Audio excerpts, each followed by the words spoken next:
बाजारात नवीन वासाचं परफ्यूम आलं की ते घ्यायची उत्सुकता असतेच. त्याच्या पहिल्या थेंबाचा गंधही मनाला मोहून टाकतो आणि मग तो रोजचा सवयीचा भाग होऊन जातो. अगदी तसंच झालंय लक्ष्मण उटेकर दिग्दर्शित छावा या चित्रपटाचं. हा सिनेमा प्रदर्शित होऊन महिनाभर झाला, पण चर्चा अजूनही थांबायचं नाव घेत नाही. विकी कौशलच्या दमदार अभिनयापासून मराठी कलाकारांच्या सशक्त भूमिकांपर्यंत छावाच्या प्रत्येक पैलूत रसिक गुंतले आहेत. छत्रपती संभाजी महाराजांचा जीवन प्रवास मोठ्या पडद्यावर पाहणं हा इतिहासाचा साक्षात्कारच वाटतोय. पण या चित्रपटाच्या गडद रंगात एक वेगळाच रंग मिसळला गेला, तो म्हणजे एका नकारात्मक भूमिकेच्या जोरदार चर्चा. नमस्कार, मी अंजली आपलं स्वागत करते पोलखोलमध्ये. चित्रपटात संताजी घोरपडे आणि गणोजी कान्होजी यांच्या व्यक्तिरेखा खूप महत्वाच्या ठरल्या. त्यातील गणोजी आणि कान्होजी यांच्या भूमिकेत सारंग साठे आणि सुव्रत जोशी झळकले. सिनेमा रिलीज झाल्यापासूनच या दोघांवर लोकांनी नकारात्मक भूमिकांमुळे भरभरून प्रतिक्रिया दिल्या, कधी कौतुकाच्या तर कधी संतापाच्या.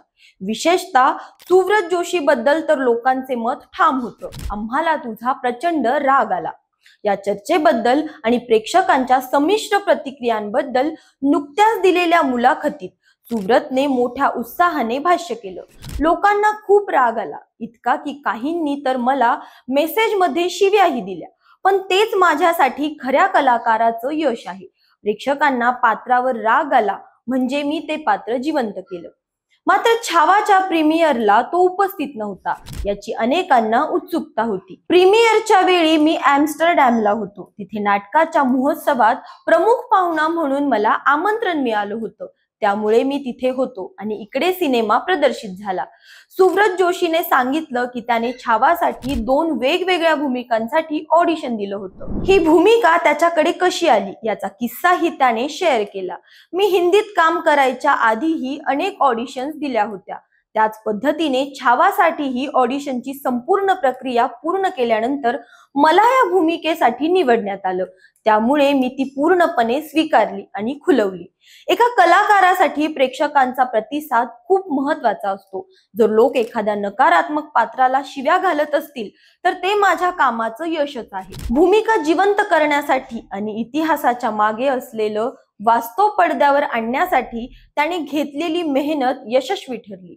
छावा सिनेमाने फक्त ऐतिहासिक घटना मांडल्या नाहीत, तर त्या पात्रांच्या भावनाही लोकांच्या मनात खोलवर रुजवल्या. त्यामुळे चित्रपटगृहात सुव्रतला शिव्या आणि कौतुक या दोन्हीचा वर्षाव मिळाला आणि तोही त्याचा आनंदच मानतोय. तर मग तुम्ही छावा पाहिला का आणि सुव्रतच्या भूमिकेवर तुमचं काय मत आहे? अशाच माहितीपूर्वक व्हिडिओसाठी आमच्या चॅनलला लाईक, सबस्क्राईब आणि शेअर करा.